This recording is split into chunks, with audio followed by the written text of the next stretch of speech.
A billionaire buried his son's medical records to protect his fortune and silence the truth forever. He thought no one would ever find out, because the boy was too fragile to speak. But the horse saw everything, and refused to forget. Now, justice is riding on four hooves. The wind howled across the Oregon Valley like a wounded animal. Atop the Golden Hills stood a mansion carved in steel and glass, its silhouette cruelly modern, its soul as cold as the man who owned it. Inside, Alexander Rains, billionaire investor and hedge fund mogul, was staring out his panoramic window, watching the storm roll in. But he wasn't looking at the clouds. He was looking at the barn. It stood in the distance, old but well-kept, home to one living thing he still allowed himself to care about, a black Frisian stallion named Odin. The horse had once been a symbol of power, but now, like everything else in Alexander's life, it had become a prisoner. Just like the boy locked in the room below. 11-year-old Jamie Rains hadn't seen the sun in weeks. He lived in the underground quarters beneath the estate, a guest suite on paper, but a prison in practice. The air smelled of sterile bleach and something faintly metallic, hospitalic. His books were dog-eared, his toys untouched, and his eyes always searching for something more than routine, escape. Jamie was autistic. Brilliant in math, gentle by nature, but born with a rare genetic condition that made his body frail. A secret his father went to extraordinary lengths to hide. To the world, Alexander Rains was a symbol of perfection, self-made, disciplined, a man who had beaten the system and risen from nothing.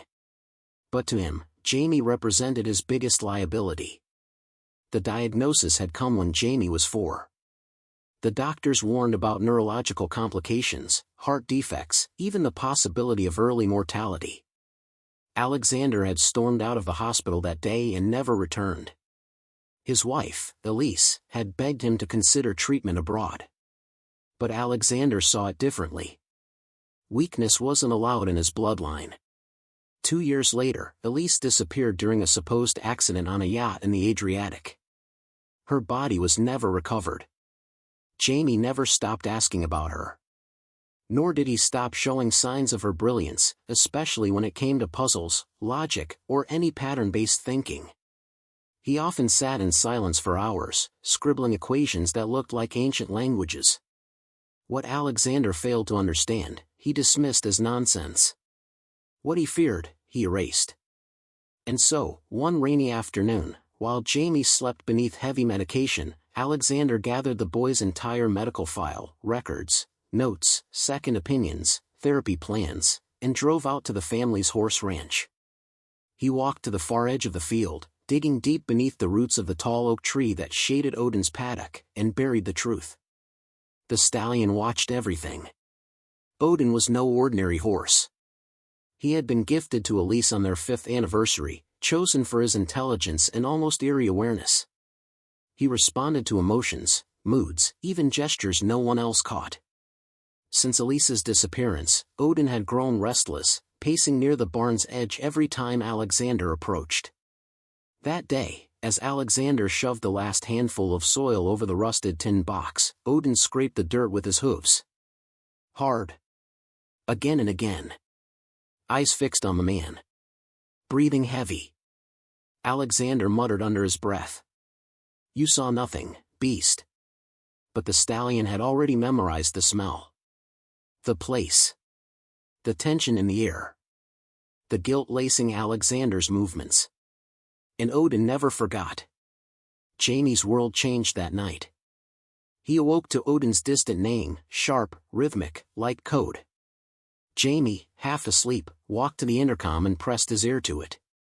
The frequency of the stallion's sounds matched something he'd read once, Morse code. He began scribbling. SOS.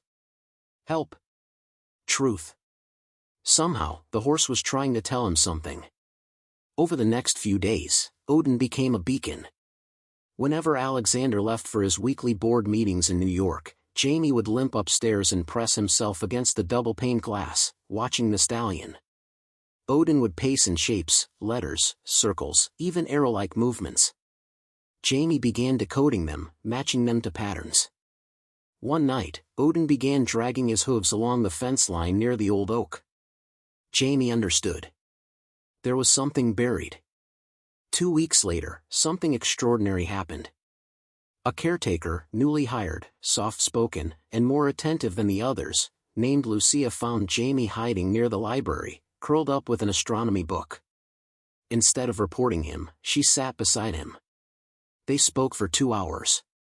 Lucia had been a pediatric nurse before a medical scandal, wrongful, she claimed, ruined her license. She had taken the job at the Rains estate out of desperation, unaware of the darkness inside the mansion. Until she saw Jamie. Until she noticed the bruises. That night, Lucia followed Jamie's gaze to the stables and watched the horse pacing strangely. The pattern. The rhythm. Like it was guiding. Jamie handed her a drawing he'd made, coordinates, in grid form, with the note, "Please check." Under the tree.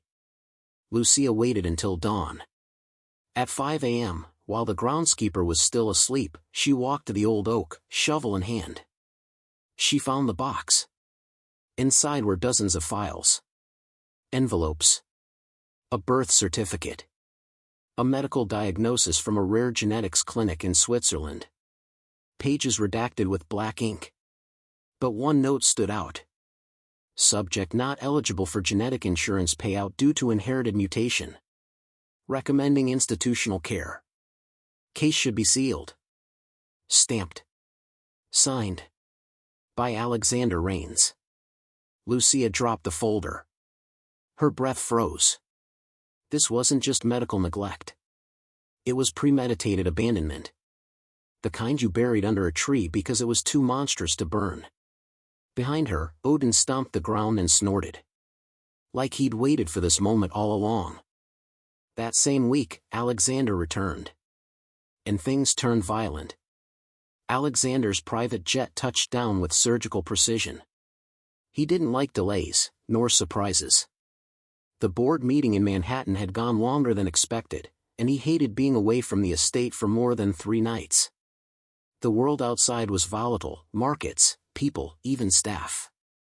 Power, as he always told his investors, was about control. And he needed to see that everything was exactly where he left it. Especially the boy.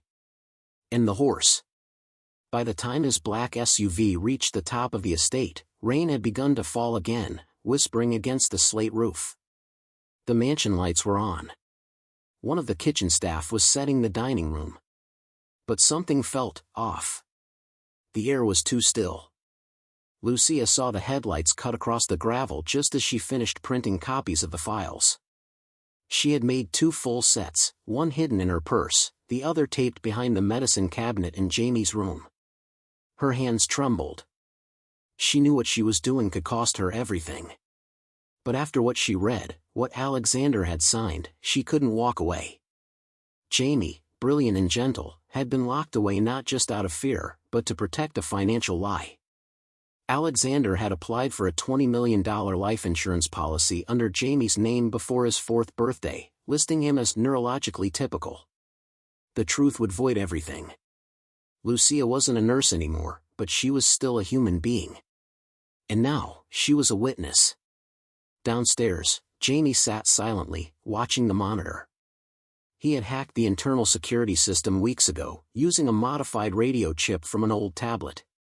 He knew when his father arrived, how long he stayed, and where he moved in the house. He watched the SUV park. He saw Alexander step out, pause, then look toward the stables. Toward Odin. Alexander entered the stables before he entered the house. Odin stood there, still as a statue, but his eyes were fire. When Alexander tried to approach, the stallion reared violently, front legs slashing the air. He'd never done that before. Alexander stepped back, breath shallow. "What the hell is wrong with you?" Odin struck the ground again. A clear message. Something had changed. And Alexander knew. Someone had been here. He turned and stormed toward the mansion. Lucia acted fast. While Alexander confronted the staff, demanding inventory checks, reviewing entry logs, she sneaked into the barn. Jamie was already there, shivering beneath Odin's belly, cradled in straw. The horse had shielded him during the storm. "We don't have much time," she whispered. "I made copies. One's in your room. But I need you to trust me." Jamie didn't speak, but he nodded. Lucia wrapped him in a raincoat, and together, under cover of darkness, they ran through the back trail that Elise once used when she rode horses before dawn. It led to a cabin at the edge of the property long abandoned. Lucia had fixed the lock days earlier, sensing this might happen. Odin stayed behind. Not because he wanted to, but because he knew his moment was still coming. By morning, Alexander had turned the estate into a fortress. Lucia was missing. Jamie had run away. He called in private security, scrubbed surveillance footage, threatened the chef and fired the gardener. But something deeper gnawed at him. Odin had refused food. Refused to move. He stood facing the oak tree where the box had once been. Alexander couldn't prove it, but he knew. Someone had found it. The next call he made wasn't to the police. It was to a man named Dr. Kenneth Vale, an old associate from the insurance company. "I need a cleanup." And silence. Dr. Vale was efficient. Cold. A man who handled scandals before they broke. He agreed to fly in within 24 hours, as long as the subject hadn't left the state. "He hasn't," Alexander said. "I'll find him." But he wouldn't. Because Jamie had already begun writing a new code, this time, one that would reach outside the estate. In the cabin, Lucia used a solar-powered laptop to connect to a secured Wi-Fi network she'd hidden through a VPN. She sent the files, medical records, diagnosis papers, and audio clips of Jamie reading them, to a journalist she once knew back in Seattle. A woman who owed her a favor. Within an hour, she received a reply. "This is real?" Lucia answered with a single line, "Come see for yourself." Meanwhile, at the estate, Odin made his move. That evening, as Alexander took a call by the paddock, Odin surged. He leapt over the inner fence, an impossible feat, and kicked open the latch of the secondary barn door. Inside were security camera backups, old surveillance servers that Alexander had forgotten to wipe.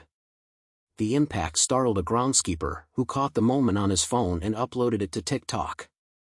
The video went viral in hours. "Horse breaks into barn like he's looking for something." One user zoomed in on a blurred document in the corner. "Anyone else notice this? That folder says Jamie Raines, confidential." Reddit picked it up. Then local news. Then the journalist from Seattle published the story. The headline read, "Billionaire investor hid son's illness for insurance money, whistleblower nurse exposes the truth." The estate was no longer quiet. And Alexander Raines was no longer in control. But the first twist came when the journalist arrived. She wasn't alone. She brought with her a woman in a wide-brimmed hat, sunglasses, and a scar down her left cheek. She called herself Elise. And she wasn't dead. Elise stood under the pines like a ghost brought back by justice. Her hair was shorter, streaked with silver. A scar traced the left side of her jaw, half faded, half healed. But her eyes, those were the same. Sharp. Fierce. Unbroken.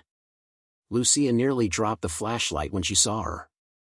Jamie froze, the drawing in his hands slipping quietly into the dirt. He recognized her before anyone spoke. "Mom?" Elise fell to her knees and opened her arms.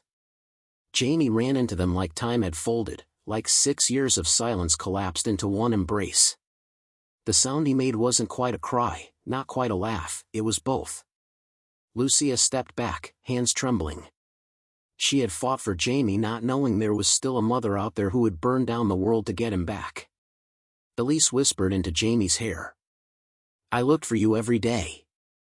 Every single day."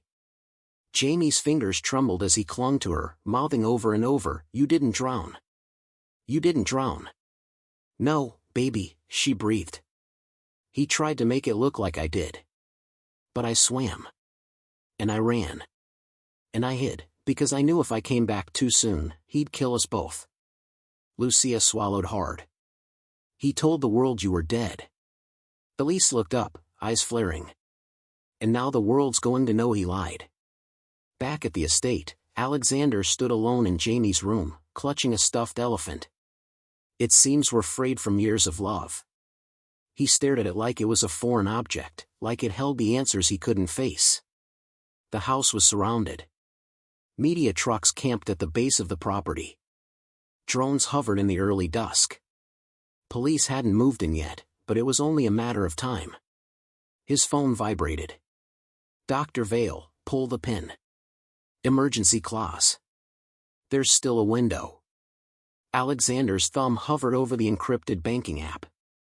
One button would trigger a chain of financial disasters, fake withdrawals, offshore moves, and enough market manipulation to set off alarms far bigger than Jamie's story. He hesitated. For the first time in years, he was afraid. But Odin wasn't. That night, as rain returned like a dark omen, the stallion smashed through the outer paddock and ran toward the treeline. The viral video had earned him an army of supporters online, activists, journalists, even animal behaviorists were calling him the witness horse. And now, he was heading to where Jamie was hiding. To lead the rest of the world there. A drone followed him, one that had been filming the estate for days. Its operator, parked in a van nearby, tracked Odin's flight in real time.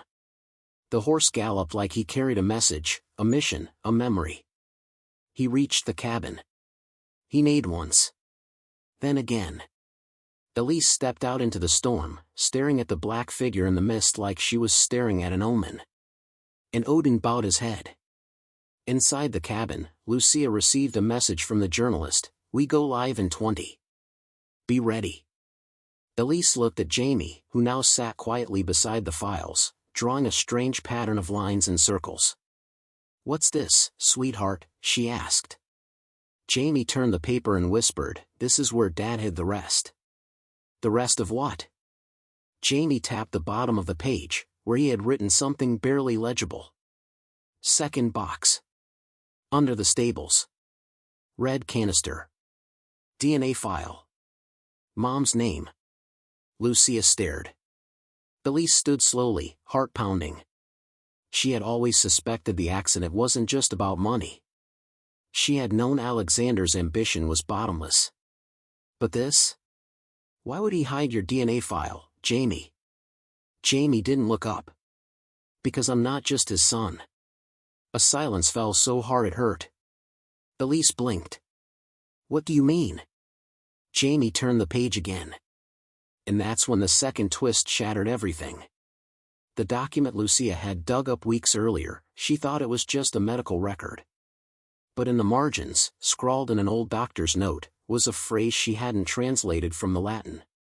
Subject exhibits unique cellular markers, recombinant maternal lineage observed. Maternal record differs from recorded birth file.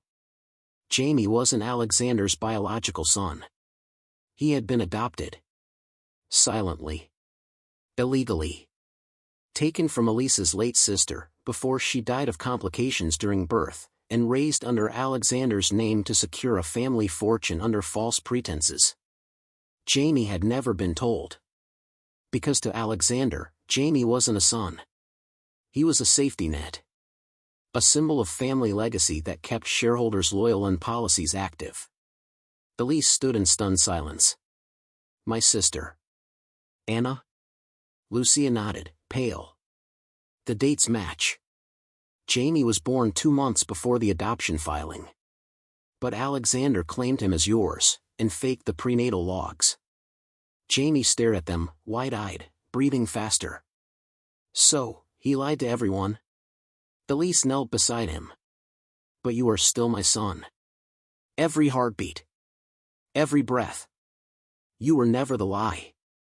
She held him close again. Lucia picked up her phone.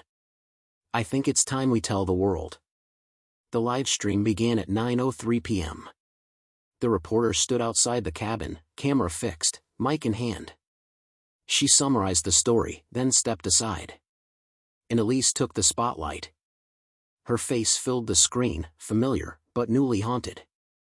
She spoke directly to the camera, to America, to the world.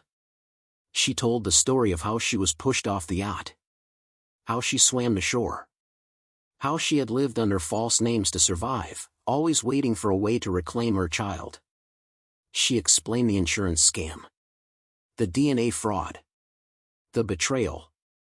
And then she said one sentence that broke the internet. Alexander Rains tried to erase his son's humanity for profit. But a horse remembered the truth. Millions watched. In that moment, the world stopped seeing Jamie as a disabled heir. They saw him as a child wronged. And Odin, as the sentinel who never looked away. Alexander watched it all from his surveillance room. At first, his face was stone. Then, for the first time in decades, it cracked. His voice, trembling, whispered, "They'll take everything." He pulled open a drawer. Inside, a pistol. But before he could move, Odin's final act played across the screen. The drone captured Odin back at the stables, stomping, circling, then digging furiously near a corner of the foundation. Within moments, police arrived, having tracked the live location after the broadcast. Odin refused to move from that spot. Officers dug.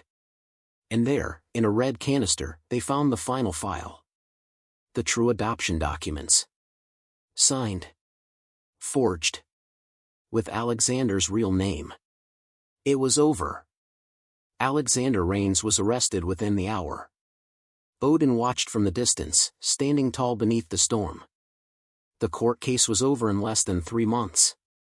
In a rare federal hearing broadcast live due to public pressure, Alexander Rains was convicted on 9 counts: insurance fraud, endangering the welfare of a minor, obstruction of justice, falsifying medical records, and attempted manslaughter.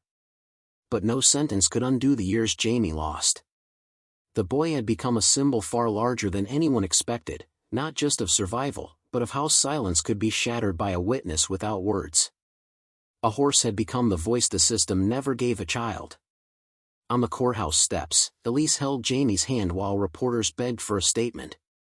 She said only, "We are not angry. We are rebuilding." And they walked away, not into anonymity, but into ownership of their truth. 6 months later, Odin stood in a sunlit pasture in Montana. The skies were wider here, the wind gentler, the past buried in the soft hush of grass. Elise had sold what little she still had from the Rains estate and used donations, over $3 million raised by supporters worldwide, to buy a sanctuary for abused children and abandoned animals. She named it Odin's Watch. It wasn't flashy. But it was safe. The barn had murals, painted by the children who lived there. One wall held Jamie's favorite, a black stallion standing beside a little boy, their silhouettes merged in golden light. Underneath, 3 words in bold. He never looked away. Lucia stayed on.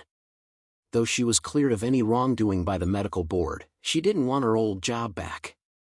She found meaning here, among the vulnerable and the healing. At night, she read to the kids. In the mornings, she walked with Odin, who now wore no saddle, no reins, only dignity. She once whispered to Elise, "I thought I was saving Jamie. But in truth, they saved me." And Elise smiled. That's what love does. One late spring evening, a small group gathered for a dedication. Jamie stood beside a wooden plaque near the paddock, holding a folded letter in his hand. He was stronger now. He still didn't speak much, but when he did, people listened. Today, he read aloud. "My name is Jamie. I'm not a diagnosis. I'm not a problem. I'm someone who deserved to be heard. There was a time I thought I was invisible. But a horse saw me. When no one believed me, he remembered. When I was locked away, he waited. When the truth was buried, he uncovered it." He paused, his voice shaking. "I don't hate my father. I hope he learns something. But this place is for people who were told they were too broken to matter. I want to tell them, you do. Always." He looked over his shoulder, where Odin grazed peacefully by the fence.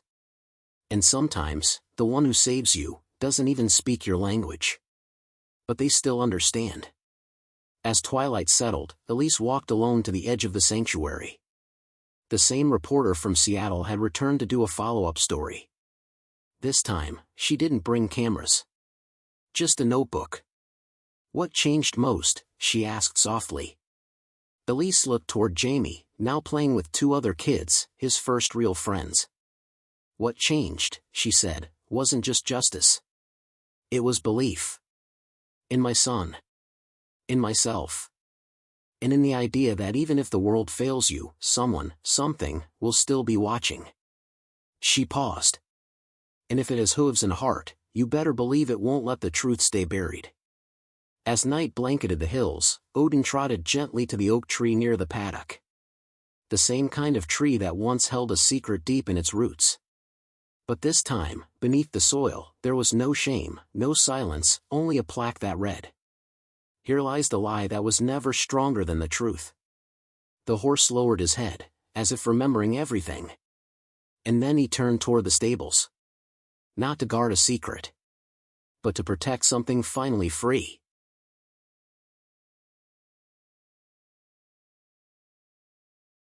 Reflective ending. Sometimes, justice doesn't arrive on time. Sometimes, it rides quietly in the background, waiting for someone or something to notice. This story is not just about a father's betrayal. It's about a child's worth, a mother's courage, and a horse's loyalty. If you know someone who is being silenced, ignored, or hidden, don't look away. Because sometimes, it only takes one witness to save a life. If this story moved you, please consider supporting real-life organizations that rescue children from abusive environments or provide sanctuaries for animals like Odin. Some suggestions: Child Help supporting abused and neglected children. Gentle Giants rescuing and caring for horses in need. Or simply share this story to remind others. Truth may be buried, but it never stays hidden forever.